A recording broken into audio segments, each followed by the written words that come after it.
Praise the Lord. ലൂക്കോസ് എഴുതിയ സുവിശേഷം 10-ാം അധ്യായം.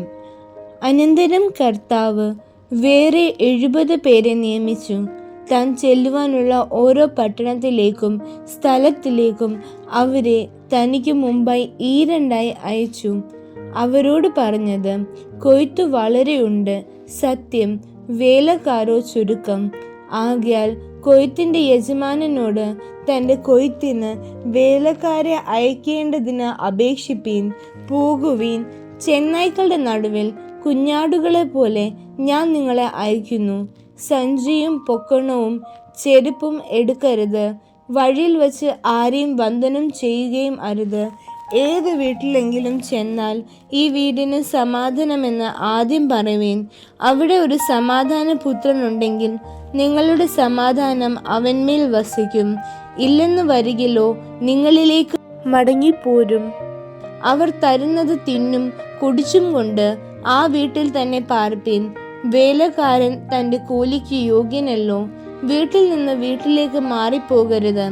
ഏത് പട്ടണത്തിലെങ്കിലും ചെന്നാൽ അവർ നിങ്ങളെ കൈക്കൊള്ളുന്നു എങ്കിൽ നിങ്ങളുടെ മുമ്പിൽ വയ്ക്കുന്നത് ഭക്ഷിപ്പീൻ. അതിലെ രോഗികളെ സൗഖ്യമാക്കി ദൈവരാജ്യം നിങ്ങൾക്ക് സമീപിച്ചു വന്നിരിക്കുന്നു എന്ന് അവരോട് പറവീൻ. ഏത് പട്ടണത്തിലെങ്കിലും ചെന്നാൽ അവർ നിങ്ങളെ കൈക്കൊള്ളുന്നില്ലെങ്കിൽ അതിൻ്റെ തെരുക്കളിൽ പോയി നിങ്ങളുടെ പട്ടണത്തിൽ നിന്ന് ഞങ്ങളുടെ കാലിന് പറ്റിയ പൊടിയും ഞങ്ങൾ നിങ്ങൾക്ക് കുടഞ്ഞേച്ചു പോകുന്നു, എന്നാൽ ദൈവരാജ്യം സമീപിച്ചു വന്നിരിക്കുന്നു എന്ന് അറിഞ്ഞുകൊള്ളുവീൻ എന്ന് പറവീൻ. ആ പട്ടണത്തേക്കാൾ സോദോമ്യർക്ക് ആ നാളിൽ സഹിക്കാവതാകും എന്ന് ഞാൻ നിങ്ങളോട് പറയുന്നു.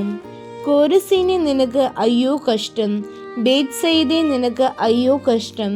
നിങ്ങളിൽ നടന്ന വീര്യപ്രവൃത്തികൾ സോരിലും സീദോനിലും നടന്നിരുന്നു എങ്കിൽ അവർ പണ്ട് തന്നെ രട്ടിലും വെണ്ണീരിലും ഇരുന്ന് മാനസാന്തരപ്പെടുമായിരുന്നു. എന്നാൽ ന്യായവിധിയിൽ നിങ്ങളെക്കാൾ സോരിനും സീദോനിനും സഹിക്കാവതാകും. നീയോ കഫർന്നഹൂമേ, സ്വർഗത്തോളം ഉയർന്നിരിക്കുമോ? നീ പാതാളത്തോളം താണുപോകും. നിങ്ങളുടെ വാക്ക് കേൾക്കുന്നവൻ എൻ്റെ വാക്ക് കേൾക്കുന്നു. നിങ്ങളെ തള്ളുന്നവൻ എന്നെ തള്ളുന്നു. എന്നെ തള്ളുന്നവൻ എന്നെ അയച്ചവനെ തള്ളുന്നു. ആ 70 പേർ സന്തോഷത്തോടെ മടങ്ങി വന്നു. കർത്താവേ, നിന്റെ നാമത്തിൽ ഭൂതങ്ങളും ഞങ്ങൾക്ക് കീഴടങ്ങുന്നു എന്ന് പറഞ്ഞു. അവൻ അവരോട്, സാത്താൻ മിന്നൽ പോലെ ആകാശത്തു നിന്ന് വീഴുന്നത് ഞാൻ കണ്ടു. പാമ്പുകളെയും തേളുകളെയും ശത്രുവിൻ്റെ സകല ബലത്തെയും ചവിട്ടുവാൻ ഞാൻ നിങ്ങൾക്ക് അധികാരം തരുന്നു. ഒന്നും നിങ്ങൾക്ക് ഒരിക്കലും ദോഷം വരുത്തുകയുമില്ല. എങ്കിലും ഭൂതങ്ങൾ നിങ്ങൾക്ക് കീഴടങ്ങുന്നതിനല്ല, നിങ്ങളുടെ പേർ സ്വർഗത്തിൽ എഴുതിയിരിക്കുന്നതിൽ അത്രേ സന്തോഷിപ്പീൻ.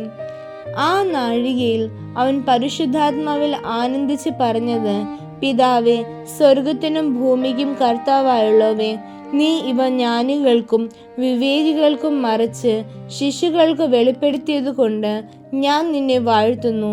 അതേ പിതാവേ, ഇങ്ങനെ നിനക്ക് പ്രസാദം തോന്നിയല്ലോ. എൻ്റെ പിതാവ് സകലവും എങ്കിൽ ഭരമേൽപ്പിച്ചിരിക്കുന്നു. പുത്രൻ ഇന്നവനെന്ന് പിതാവല്ലാതെ ആരും അറിയുന്നില്ല.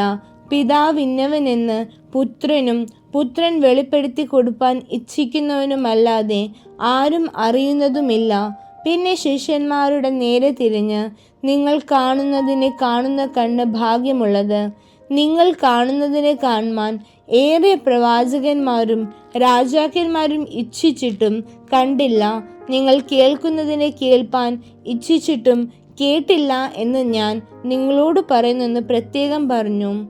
അനന്തരം ഒരു ന്യായശാസ്ത്രി എഴുന്നേറ്റ്, ഗുരു, ഞാൻ നിത്യജീവന് അവകാശിയായി തീരുവാൻ എന്ത് ചെയ്യണമെന്ന് അവനെ പരീക്ഷിച്ച് ചോദിച്ചു.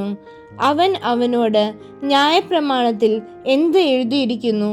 നീ എങ്ങനെ വായിക്കുന്നു എന്ന് ചോദിച്ചതിന് അവൻ, നിന്റെ ദൈവമായ കർത്താവിനെ നീ പൂർണ്ണ ഹൃദയത്തോടും പൂർണ്ണ ആത്മാവോടും പൂർണ്ണ ശക്തിയോടും പൂർണ്ണ മനസ്സോടും കൂടെ സ്നേഹിക്കണം എന്നും കൂട്ടുകാരനെ നിന്നെ പോലെ തന്നെ സ്നേഹിക്കണം എന്നും തന്നെ ഉത്തരം പറഞ്ഞു. അവൻ അവനോട്, നീ പറഞ്ഞ ഉത്തരം ശരി, അങ്ങനെ ചെയ്യുക, എന്നാൽ നീ ജീവിക്കും എന്ന് പറഞ്ഞു.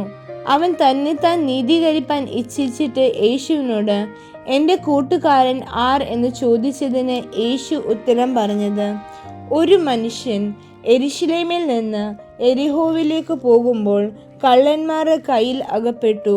അവർ അവനെ വസ്ത്രം അഴിച്ച് മുറിവേൽപ്പിച്ച് അർദ്ധപ്രാണനായി വിട്ടേച്ചു പോയി. ആ വഴിയായി യാദൃച്ഛയാ ഒരു പുരോഹിതൻ വന്ന് അവനെ കണ്ടിട്ട് മാറി കടന്നുപോയി. അങ്ങനെ തന്നെ ഒരു ലേവ്യനും ആ സ്ഥലത്തെത്തി അവനെ കണ്ടിട്ട് മാറി കടന്നുപോയി. ഒരു ശമര്യക്കാരനോ വഴി പോവുകയിൽ അവൻ്റെ അടുക്കലെത്തി അവനെ കണ്ടിട്ട് മനസ്സലിഞ്ഞ് അരികെ ചെന്ന് എണ്ണയും വീഞ്ഞും പകർന്ന് അവൻ്റെ മുറിവുകളെ കെട്ടി അവനെ തൻ്റെ വാഹനത്തിൽ കയറ്റി വഴി അമ്പലത്തിലേക്ക് കൊണ്ടുപോയി രക്ഷ ചെയ്തു. പിറ്റേന്നാൾ അവൻ പുറപ്പെടുമ്പോൾ 2 വെള്ളിക്കാശ് എടുത്ത് വഴി അമ്പലക്കാരന് കൊടുത്തു. ഇവനെ രക്ഷ ചെയ്യണം, അധികം വല്ലതും ചെലവിട്ടാൽ ഞാൻ മടങ്ങി വരുമ്പോൾ തന്നുകൊള്ളാമെന്ന് അവനോട് പറഞ്ഞു. കള്ളന്മാരുടെ കയ്യിൽ അകപ്പെട്ടവന് ഈ മൂവരിൽ ഏവൻ കൂട്ടുകാരനായി തീർന്നു എന്ന് നിനക്ക് തോന്നുന്നു? അവനോട് കരുണ കാണിച്ചവൻ എന്ന് അവൻ പറഞ്ഞു. യേശു അവനോട്, നീയും പോയി അങ്ങനെ തന്നെ ചെയ്യുക എന്ന് പറഞ്ഞു. പിന്നെ അവൻ യാത്ര പോകുകയിൽ അവൻ ഒരു ഗ്രാമത്തിലെത്തി.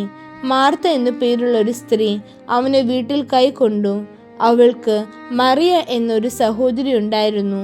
അവൾ കർത്താവിൻ്റെ കാൽക്കലിരുന്ന് അവൻ്റെ വചനം കേട്ടുകൊണ്ടിരുന്നു. മാർത്തയോ വളരെ ശുശ്രൂഷയാൽ കുഴങ്ങിയിട്ട് അടുക്കെ വന്നു.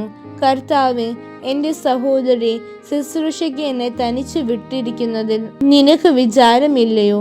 എന്നെ സഹായിപ്പാൻ അവളോട് കൽപ്പിച്ചാലും എന്ന് പറഞ്ഞു. കർത്താവ് അവളോട്, മാർത്തയെ മാർത്തയെ, നീ പലതിനെ ചൊല്ലി വിചാരപ്പെട്ടും മനം കലങ്ങിയും ഇരിക്കുന്നു. എന്നാൽ അല്പമേ വേണ്ടൂ, അല്ല ഒന്ന് മതി. മറിയ നല്ല അംശം തിരഞ്ഞെടുത്തിരിക്കുന്നു, അത് ആരും അവളോട് അപഹരിക്കുകയുമില്ല. ആമേൻ.